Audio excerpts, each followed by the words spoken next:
नमस्कार मित्रांनो, तुम्हाला जर का बँकमध्ये चांगल्या पगाराची सरकारी जॉब पाहिजेत असेल, तर बघा असिस्टंट मॅनेजर आणि ज्युनियर असिस्टंट मॅनेजर या 2 पदांसाठी आय-डी-बी-आय बँकमध्ये नवीन जाहिरात प्रसिद्ध करण्यात आलेली आहे. आता बघा या पदांसाठी लागणारी शैक्षणिक पात्रता, वयोमर्यादा, अभ्यासक्रम त्यासोबतच बघा निवड प्रक्रिया कशाप्रकारे केली जाणार, याबद्दलची सविस्तर माहिती आपण आजच्या व्हिडिओमध्ये जाणून घेऊया. त्या अगोदर बघा तुम्ही जर का आपल्या चॅनलवरती पहिल्यांदा आले असाल, तर चॅनलला सबस्क्राईब करायला विसरू नका, जेणेकरून अशाच नवीन भरतीच्या अपडेटबद्दल सर्वप्रथम तुम्हाला माहिती मिळत राहील. तर चला आपण व्हिडिओला सुरुवात करूया. तर बघा तुम्हाला इथं बघायला मिळणार की आय-डी-बी-आय बँककडून जर बघितलं तर ज्युनियर असिस्टंट मॅनेजर या पदासाठी जर बघितलं तर नवीन जाहिरात जी आहे प्रसिद्ध करण्यात आलेली आहे. आता बघा डिटेल ऑफ द वॅकन्सीज म्हणजेच की बघा प्रत्येक झोन वाईज, स्टेट वाईज आणि टेंटेटिव्ह वॅकन्सीज जी आहे तुम्हाला इथे माहिती देण्यात आलेली आहे. आता बघा ही जी जाहिरात आहे ती ऑल इंडिया प्रसिद्ध करण्यात आलेली आहे आणि दोन्ही पदांसाठी जर बघितलं म्हणजे की असिस्टंट मॅनेजर आणि ज्युनियर असिस्टंट मॅनेजर या दोन्ही पदांची जी सविस्तर जाहिरात आहे आपण आपल्या टेलिग्राम ग्रुपवरती दिलेली आहे. ज्या कोणा विद्यार्थ्यांनी अजूनपर्यंत आपल्या टेलिग्राम ग्रुपचं चॅनल जॉईन केलेलं नसेल, तर बघा टेलिग्राम ग्रुपच्या चॅनलची जी लिंक आहे डिस्क्रिप्शन बॉक्समध्ये देण्यात आलेली आहे. त्यातून तुम्ही जॉईन होऊन संपूर्ण माहिती बघू शकता. आता बघा महाराष्ट्रामध्ये जर बघितलं तर एकूण किती जागा रिक्त आहेत त्याबद्दलची माहिती इथं जाणून घेऊया. तुम्ही इथं बघू शकता की मुंबई, महाराष्ट्र जे की बघा लँग्वेज जे आहे मराठी.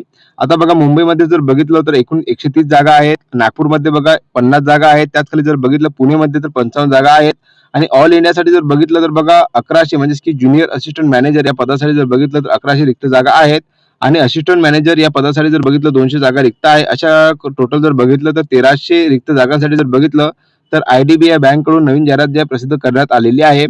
आणि महाराष्ट्रातील विद्यार्थ्यांसाठी जर बघितलं सुवर्ण संधी असणार आहे. ज्या कोणी विद्यार्थ्यांना बँकमध्ये काम करायचे असेल त्यांनी नक्कीच यासाठी अर्ज करावा.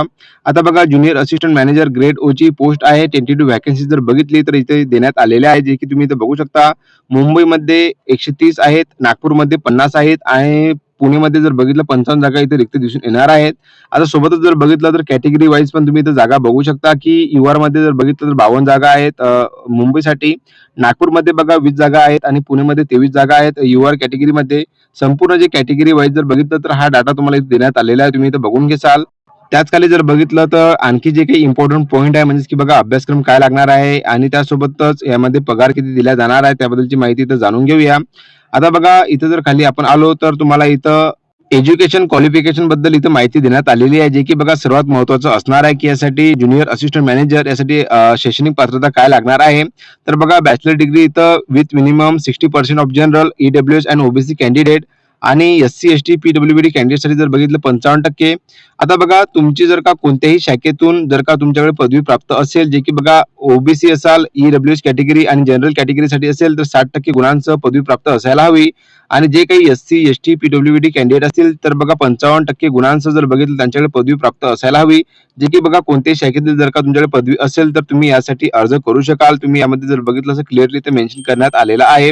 यामध्ये आणखी एक माहिती देण्यात आलेली आहे, तुम्ही इथे बघू शकता. Passing only diploma course will not be considered as qualifying the eligibility criteria. म्हणजेच की बघा ज्या कोणी विद्यार्थ्यांचा डिप्लोमा कोर्स पूर्ण झालेला असेल तर ते विद्यार्थी यासाठी पात्र असणार नाही आहेत, याची सर्व उमेदवारांनी नोंद घ्यावी. आता बघा एज लिमिट बद्दल जर बघितलं तर मिनिमम जे आहे 20 वर्ष आणि मॅक्झिमम जे आहे 25 वर्षापर्यंत एज बद्दल इथं माहिती देण्यात आलेली आहे. आणि बघा एस-सी, एस-टी कॅटेगरीला एज रिलॅक्सेशन बद्दल पण माहिती देण्यात आलेली आहे, ते आपण समोर जाणूनच घेऊया. आणखी जर बघितलं तर बघा यामध्ये आणखी एक पॉईंट मेन्शन करण्यात आलेला आहे, जे की बघा ज्या कोणी विद्यार्थ्यांना म्हणजे की बघा 59.99 किंवा बघा 54.99 असे टक्के असतील तर बघा ते जे आहे लेस दॅन 60% किंवा बघा लेस दॅन 55% असे गृहीत धरण्यात येणार आहे, याची उमेदवारांनी नोंद घ्यावी. जे की बघा तुम्हाला डिग्रीमध्ये जर बघितलं तर 55% किंवा 55%च्या वर 60% किंवा 60%च्या वर जे मार्क असायला हवेत. आता बघा इम्पॉर्टंट डेट बद्दल माहिती जर बघितली तर बघा 6 मार्चला जर बघितलं तर शॉर्ट जाहिरात जी आहे म्हणजे की शॉर्ट नोटिफिकेशन जे आहे या भरती संदर्भात आलेली होती, त्याच्याबद्दलची माहिती मी तुम्हाला दिलेली होतीच. आता बघा ऑनलाईन रजिस्ट्रेशनची डेट जी आहे ती सुरू झालेली आहे, म्हणजे की बघा 8 मार्च पासून जर बघितलं तर अर्ज करायला सुरुवात झालेली आहे आणि अंतिम दिनांक जर बघितली तर बघा 19 मार्च 2026 असणार आहे, याची सर्व उमेदवारांनी नोंद घ्यावी. आता बघा टेंटेटिव्ह डेट जे आहे ऑनलाईन टेस्टची याबद्दलची पण माहिती देण्यात आलेली आहे, जी की बघा 12 एप्रिल 2026 ला मॉर्निंग सेशनला जर बघितलं तर याची एक्झाम कंडक्ट करण्याची जी तारीख आहे यामध्ये देण्यात आलेली आहे. आता बघा या तारीखमध्ये जर बघितलं तर काही बदल पण होऊ शकतो. तर ही जी तारीख आहे टेंटेटिव्ह देण्यात आलेली आहे. म्हणून बघा या तारीखच्या हिशोबाने जर बघितलं तुम्ही अभ्यासाला सुरुवात करून द्या. जर का डेटमध्ये काही बदल झाला तर त्याच्याबद्दलची माहिती मी तुम्हाला टेलिग्रामवरती अपडेट देणारच आहे. आता बघा या पदासाठी जर बघितलं तर किती म्हणजेच की पगार मिळणार आहे, तर बघा यामध्ये जर बघितलं सीटीसी देण्यात आलेला आहे, जे की बघा 6.14 लाख टू 6.50 लाख जे की बघा क्लास सिटी म्हणजे की बघा तुम्हाला कोणती सिटी देण्यात येणार आहे त्यानुसार जर बघितलं तुमचा सीटीसी आहे तो तुम्हाला वाढून मिळणार आहे. साधारणतः जर बघितलं तर बघा 40, 45, 50 पर्यंत जर बघितलं या पदासाठी तुम्हाला म्हणजे की पगार मिळणार आहे. म्हणजे की बघा खूप चांगली पोस्ट आहे ज्युनियर असिस्टंट मॅनेजर या पदासाठी जर बघितलं चांगल्या प्रकारे तुम्हाला वेतन श्रेणी देण्यात येणार आहे. त्यानंतर जर बघितलं तर बघा सिलेक्शन प्रोसेस बद्दल जर माहिती बघितली तर बघा तुमची ऑनलाईन टेस्ट घेण्यात येणार आहे. त्यानंतर बघा डॉक्युमेंट व्हेरिफिकेशन, त्यानंतर पर्सनल इंटरव्ह्यू आणि प्री रिक्रुटमेंट मेडिकल टेस्ट जे घेतल्या जाणार आहे. म्हणजे की बघा 4 स्टेजमध्ये जर बघितलं तुमचं म्हणजे की सिलेक्शन प्रोसेस बद्दल इथं माहिती देण्यात आलेली आहे. आता बघा ऑनलाईन टेस्टसाठी जर बघितलं तर अभ्यासक्रम काय देण्यात आलेला आहे जे की तुम्ही इथं बघू शकता. नेम ऑफ द टेस्ट जर बघितलं तर बघा logical reasoning, data analysis and interpretation जे की बघा number of question 60, maximum mark बघा 60 आणि प्रत्येक सेक्शनला जर बघितलं तर टाइम देण्यात येणार आहे. या टाइमनुसार जर बघितलं तर एक्झाममध्ये हाच टाइम तुमचा राहणार आहे. इंग्लिश लँग्वेजसाठी जर बघितलं तर नंबर ऑफ क्वेश्चन 40 मार्कासाठी. क्वांटिटेटिव्ह ॲप्टिट्यूड कडून जर बघितलं 40 क्वेश्चन 40 मार्कासाठी. General, economy, banking, awareness, computer आणि आयटी याकडून जर बघितलं नंबर ऑफ क्वेश्चन 60 आणि मॅक्सिमम मार्क बघा 60 म्हणजे की एकूण जर बघितलं नंबर ऑफ क्वेश्चन 200 आणि मॅक्सिमम मार्क जर बघितलं 200 अशा प्रकारे जर बघितलं तुम्हाला इथं ऑनलाईन टेस्ट बद्दल इथं माहिती देण्यात आलेली आहे. आता बघा ही जी टेस्ट आहे तुमची बाय लँग्वेजला असणार आहे म्हणजे की बघा इंग्लिश आणि हिंदी या दोन याच्यामध्ये जर बघितलं तर तुमची टेस्ट जी आहे ती घेण्यात येणार आहे. आता बघा संपूर्ण जे माहिती आहे म्हणजे की बघा सिलेक्शन प्रोसेस बद्दल इथे माहिती देण्यात आलेली आहे. आता बघा पर्सनल इंटरव्ह्यूसाठी जर बघितलं तर तुमचं सिलेक्शन कशा प्रकारे होणार आहे त्याच्याबद्दलची इथं माहिती देण्यात आली आहे. तुम्ही इथं बघू शकता. त्याच खाली जर आलो तर बघा तुम्हाला इथं relaxation of upper age limit म्हणजेच की बघा जे काही एज लिमिट बद्दल इथं माहिती आहे म्हणजे की प्रत्येक कॅटेगरीनुसार इथं देण्यात आलेली आहे. तुम्ही इथं बघू शकाल. आता यासाठी जर बघितली तर परीक्षा शुल्क किती लागणार आहे तर बघा जे काही एससी, एसटी, पीडब्ल्यूडी कॅन्डिडेट असतील तर त्यांना बघा ₹250 आणि जे काही अदर कॅन्डिडेट असतील बघा त्यासाठी जर बघितलं तर ₹1050 जे आहे म्हणजे की फी चार्ज आहे, ऍप्लिकेशन चार्ज ते लागणार आहे. याची सर्व उमेदवारांनी नोंद घ्यावी. त्यानंतर जर बघितलं तर बघा इम्पॉर्टंट इंट्रोडक्शन जे की बघा लिस्ट ऑफ डॉक्युमेंट म्हणजे की कोणकोणते महत्त्वाचे डॉक्युमेंट जे आहे तुम्हाला इथे लागणार आहे त्याबद्दलची इथं सविस्तर माहिती देण्यात आलेली आहे. तुम्ही इथं वाचून घ्याल. आता बघा जे काही म्हणजे की संपूर्ण जे माहिती आहे या पीडीएफ मध्ये देण्यात आलेली आहे की कशा प्रकारे तुम्हाला अर्ज करायचा आहे.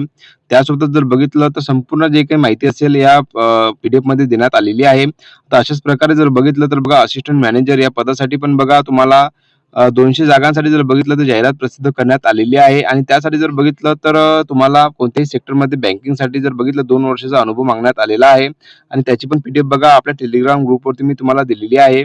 ज्या कोणा विद्यार्थ्यांना त्याच्याबद्दल काही समजलं नसेल तर नक्कीच आपल्या या व्हिडिओच्या खाली तुम्ही कमेंट सेक्शनमध्ये तुम्हाला जे काही प्रॉब्लेम असेल ते तुम्ही मला विचारू शकता जेणेकरून बघा पुढील व्हिडिओमध्ये मी तुमचे डाऊट क्लिअर करू शकेल. आता बघा जे काही बँकिंग सेक्टरमधील पेपर असतील किंवा बघा त्याच्याबद्दलचा जो काही डाटा आपल्याकडे मिळेल त्याची संपूर्ण जी माहिती आहे आपण आपल्या टेलिग्राम ग्रुपवरती देणारच आहे. म्हणून बघा आपल्या टेलिग्राम ग्रुपला अवश्य तुम्ही जॉईन होऊन जा. सोबतच बघा आपल्या युट्यूब चॅनलला पण सबस्क्राईब करून ठेवा जेणेकरून प्रत्येक नवीन भरतीच्या अपडेट बद्दल तुम्हाला पुढच्या व्हिडिओमध्ये म्हणजे की अपडेट जे आहे तुम्हाला मिळत राहील. आता बघा प्रत्येक सेक्शन वाईज जर बघितलं म्हणजे की प्रत्येक झोन वाईज म्हणजे की महाराष्ट्रामध्ये जर बघितलं तर एक्झाम सेंटर कोणकोणते देण्यात आलेले आहे. जे की बघा अमरावती, छत्रपती संभाजीनगर, चंद्रपूर, धुळे, जळगाव जे की बघा प्रत्येक झोन वाईज तुम्हाला इथं सेंटर बद्दल इथे माहिती देण्यात आलेली आहे. तर बघा अशा प्रकारची जर बघितली संपूर्ण जी सविस्तर माहिती आहे आपण बघितलेली आहे. व्हिडिओमध्ये जर काही तुम्हाला अडचण आढळली किंवा काही समजून आली नाही तर नक्कीच मला कमेंट बॉक्समध्ये तुम्ही विचारू शकता. ज्या कोण्या विद्यार्थ्यांनी कोणत्याही शाखेमध्ये 60% गुणांसह आणि जे काही कॅटेगरीमध्ये विद्यार्थी असतील त्यांनी 55% गुणांसह पदवी प्राप्त केलेली असेल तर त्यांनी नक्कीच यासाठी अर्ज करावा. कारण की बघा यासाठी जर बघितलं तर फक्त एक एक्झाम आणि पर्सनल इंटरव्ह्यू वरती तुमचं सिलेक्शन होणार आहे आणि खूप चांगली पोस्ट तुम्हाला म्हणजे की बघा ज्युनियर असिस्टंट मॅनेजरची पोस्ट तुम्हाला मिळणार आहे. आता बघा ज्या कोणा विद्यार्थ्यांपर्यंत ही माहिती पोहोचली नाही त्यांच्यापर्यंत व्हिडिओ शेअर करा आणि तुम्हाला जर का व्हिडिओ आवडला असेल तर नक्कीच व्हिडिओला लाईक शेअर कमेंट करायला विसरू नका. तर चला भेटून पुन्हा एकदा नवीन व्हिडिओमध्ये नवीन भरतीच्या अपडेट सोबत. धन्यवाद.